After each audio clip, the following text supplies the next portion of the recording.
재판관 문영배, 재판관 이미선, 재판관 김영두, 재판관 정정미의 기각의견 비판. 1. 헌법 또는 법률 위반 여부가 특별검사 임명 법률안에 대한 제2요구권 행사 관련 반박. 1. 제2요구권은 대통령의 고유 권한 맞지만 국무총리의 책임은 회피 불가. 헌법 제86조 제1항에 따르면 국무총리는 국무위원들의 통할권자이며 대통령을 보좌하여 행정각부를 통할합니다. 국무총리는 단순한 조언자가 아니라 국무회의 의장이며 대통령의 중요한 결정에 실질적으로 관여하는 헌법상 기관입니다.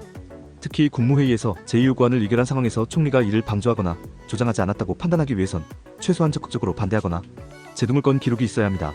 그러나 한덕수 총리는 제2요구가 부당하다는 의견을 내지 않았고 오히려 회의를 주재하고 통과시켰습니다. 따라서 제2요구에 실질적 영향을 미쳤다고 볼 수 있는 정황은 충분합니다. 이 제2요구권 행사에 조장 방조한 증거 없다 행동이 곧 입증입니다. 증거는 반드시 문서나 발언으로만 존재하는 것이 아닙니다. 한덕수 총리는 비판 가능성이 높은 제2요구권을 통과시키는 회의를 주재했고 실질적 브레이크 없이 대통령 권한을 지지하는 선택을 했습니다. 이는 적극적인 조장까지는 아니더라도 최소한 소극적 동조 내지 묵시적 승인으로 볼 수 있습니다. 국무총리로서 대통령이 법률상 또는 정치적으로 오용 가능한 권한을 행사하는 상황에서 견제 없이 그대로 수용한 행위는 직무유기 또는 조장행위로 간주될 수 있습니다. 3. 헌법 제7조 40조 49조 86조 위반 아님 주장. 헌법 제7조의 공무원 책무 위배 가능성 높음. 헌법 제7조 공무원은 국민 전체에 대한 봉사자이며 국민에 대해 책임을 진다. 한덕수 총리는 대통령 권한대행 또는 국무총리로서 국민을 위한 공익적 판단이 아닌 정치적 판단에 기계적으로 동조함으로써 헌법 제7조의 봉사와 책임 원칙을 저버렸다고 볼 수 있습니다. 헌법 제40조 입법권은 국회에 속함. 제49조 국무회의 의결, 제86조 총리의 통할권 역시 국회의 입법권을 무력화시키는 방식의 법률안. 제2요구를 그대로 통과시키는 행위에 대해 총리가 책임이 없다고 말할 수 없습니다. 소결. 헌재 일부 재판관들은 소극적이었고 고의가 없었다는 이유로 책임을 면제하려 했지만 국무회의 주재, 반대 없이 의결 동참, 헌법적 견제 기능 불이행. 은명백한 직무상 헌법 위반입니다. 법률의 해석은 단어가 아니라 행동의 무게로 평가되어야 하며 최고위 공직자인 국무총리의 책임은 행동 하나하나에 반영되어야 합니다. 따라서 위 주장은 현실과 헌법 정신 모두에서 설득력이 약하며 기각 사유로 삼기엔 헌정 질서 수호라는 헌재 본연의 기능을 저버린 결과입니다. 나 비상계엄 선포 및 내란 행위 관련 반박. 증거가 없다는 논리의 한계. 해당 기각 의견은 적극적으로 계엄 선포를 건의하거나 국무회의 소집을 건의했다는 명확한 증거나 자료가 없다는 점에 근거해 헌법 또는 법률 위반이 없다고 결론 내렸습니다. 그러나 이는 행위의 존재 여부만을 근거로 판단하며 헌법상 고위공직자의 방조, 묵인, 소극적 직무유기까지 포함하는 책임 개념을 외면한 것입니다. 행동 없음이 책임 없음으로 이어지지 않는다.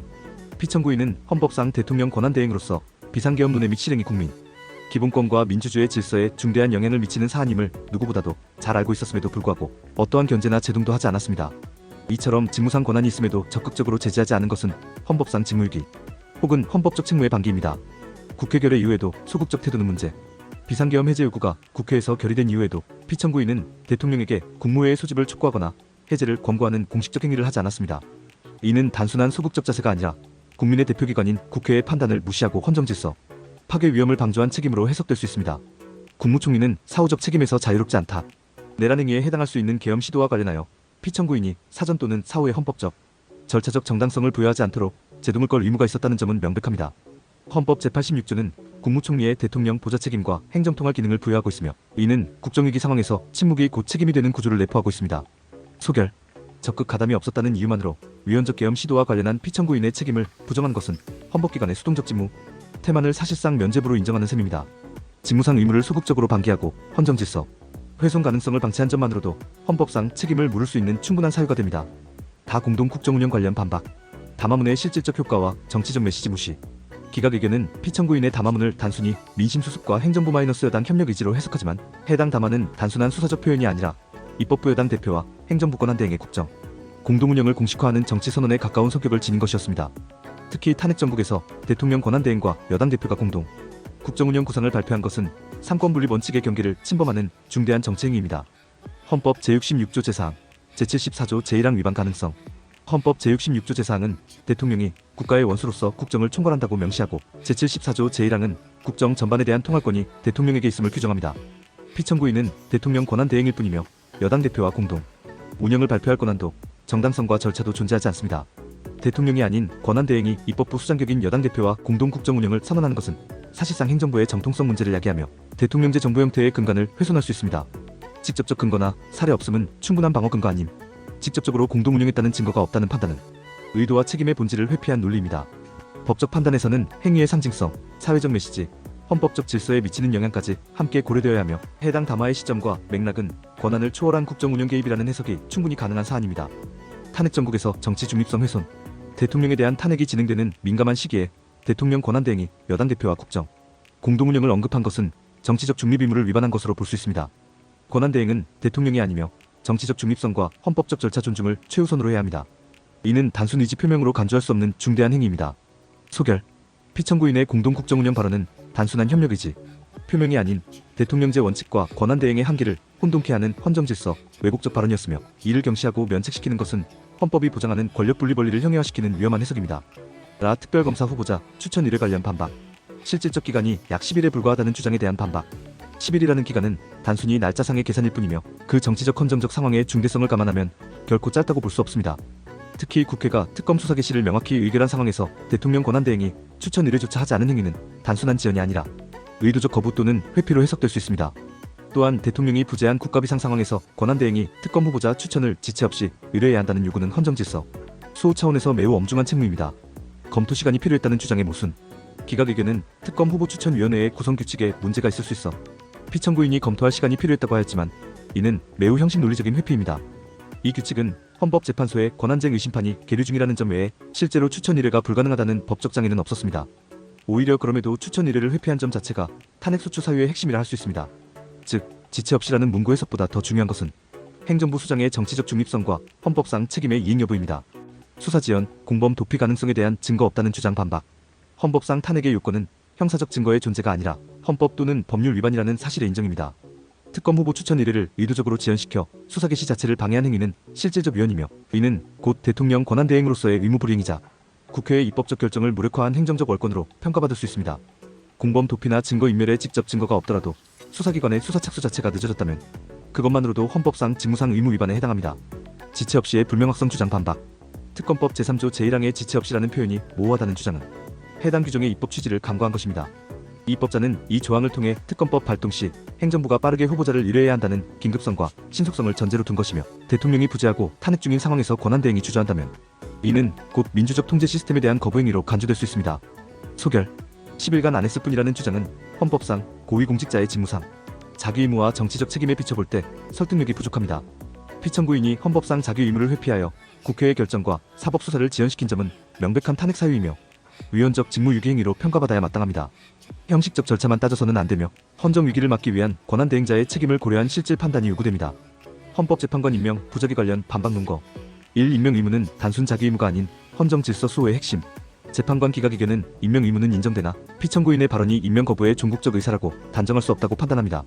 하지만 이는 헌법재판관 임명이 단순한 인사행정 절차가 아니라 헌법기관 구성이라는 헌정 질서의 본질적 요소임을 간과한 것입니다. 국회가 헌법상 정당한 절차를 거쳐 선출한 재판관 후보 3인에 대해 대통령 권한대행이 정치적 이유로 임명을 지연하거나 거부하는 것은 국회의 권한 침해이며 권력분립 원칙을 훼손하는 행위입니다. 특히 당시 헌재가 대통령 탄핵 심판을 진행 중이었고 재판관 공석으로 헌재 구성이 마비될 위험이 실제했기 때문에 이는 단순한 직무유기의 수준을 넘어 헌법기관 기능을 정지시키려는 결과를 초래했다고 볼 수 있습니다. 이 임명하지 않겠다는 종국적 의사표시로 보기 어렵다는 주장 반박. 피청구인은 국회의 선출 통보가 오기 전부터 여야 배전 임명, 불가 방침을 공식적으로 표명했습니다. 이는 사실상 국회의 헌법적 권한에 조건을 붙이고 헌법상 자기 의무를 거부하는 의사를 선제적으로 표현한 것이며 헌재 결정 이후에도 임명하지 않았다는 결과가 이를 입증합니다. 더구나 입법부의 결정에 대해 행정부가 정치적 해석을 붙여 이행을 유보하는 것은 삼권분립 위반이며 합의 없으면 임명 불가 논리는 헌법에 근거 없는 관습헌법을 창설하는 위험한 선례를 남깁니다. 3. 자기 의무는 선출 통지 이전에도 실질적으로 발생. 기각 의견은 자기 의무가 선출 통지 이후에만 발생한다고 보지만 이는 헌법 제111조 제3항의 취지를 협소하게 해석한 것입니다. 국회가 이미 본회의에서 선출을 완료한 상황에서 형식적인 통지가 있어야만 의무가 생긴다는 주장은 헌법기관 간 견제와 균형이라는 헌정 원리의 실질에 반하는 형식 논리입니다. 헌법재판소는 이미 해당 사건에서 국회의 선출 행위는 통지 이전에도 그 효력이 발생하며 대통령 또는 대행자의 임명은 단순히 형식적 절차에 해당한다고 본 바 있습니다. 4. 헌법상 자기 의무 위반은 그 자체로 탄핵 사유. 헌법 제66조 대통령은 헌법을 수호할 책무를 진다. 제111조 재판관 임명 의무, 국가공무원법. 제56조 성실 의무 위반은 그 자체로 중대한 헌법법률 위반이며 탄핵 사유에 해당합니다. 피청구인이 헌재 구성 자체를 지연시켜 대통령 탄핵 심판을 무력화시키거나 지연시키는 결과를 초래하였다면 그 동기나 의도가 명시적으로 밝혀지지 않았더라도 결과만으로도 탄핵 요건을 충족합니다. 소결.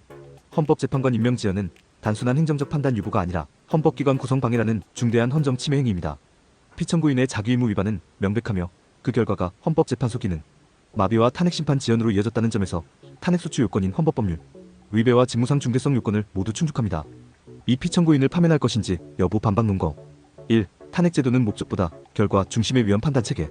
기각의견은 헌법재판관 임명 거부가 헌재, 무력화를 의도했는지 증거가 없다고 주장합니다.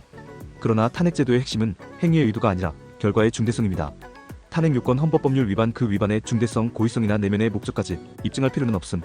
박근혜 전 대통령 탄핵 결정문에도 같은 원칙 적용.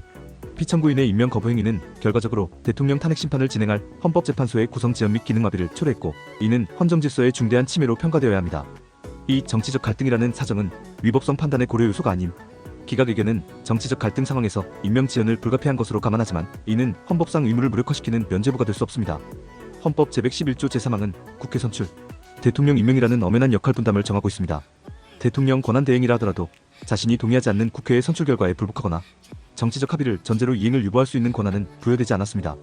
3. 국민의 신임을 배반한 경우가 아니다라는 판단은 헌정 원칙을 흐림. 기각의견은 피청구인의 위법 행위가 국민의 신임을 배반한 것이라고 단정하기 어렵다고 했지만, 국민의 신임은 정치적으로 선출된 대통령에게 부여되는 것이며 국무총리는 간접 임명된 행정부 보좌자일 뿐입니다. 헌법재판관 임명 의무는 국민의 신임 여부를 떠나 헌법기관의 구성과 기능, 유지를 위한 최소한의 헌정 책임에 해당합니다. 즉, 국민 신임 여부가 아니라 헌정질서 수호, 의무의 이행 여부가 파면 판단의 기준이 되어야 합니다. 4. 헌법재판관 임명 거부는 파면 사유로 충분히 중대. 피청구인의 행위로 인해 헌재는 탄핵심판에서 9인 구성이 아닌 6인 7인 체제로 심리를 강행해야 했습니다. 이는 곧 국회의 탄핵소추권이 실효되지 못하게 하는 결과를 초래했고, 헌법 제1조의 국민주권주의 및 권력분립 원칙을 침해한 결과로 이어졌습니다. 헌법재판소의 조직 기능을 사실상 정지시킨 행위는 직무상 중대 과실이며 파면 사유로 충분합니다. 결론. 의도가 명확하지 않다, 정치적 갈등 상황이었다는 논거는 헌법상 자기 의무를 회피하거나 정당화할 수 있는 사유가 아닙니다. 국회의 적법한 선출을 정치적 명분을 내세워 거부하거나 지연시킨 것은 헌법재판소의 기능 정지를 초래한 중대한 헌법 위반으로서 그 결과만으로도 피청구인을 파면할 충분한 사유가 성립합니다. 구독 앤드 좋아요로 다음 뉴스 놓치지 마세요. 영상이 도움되셨다면 구독과 좋아요.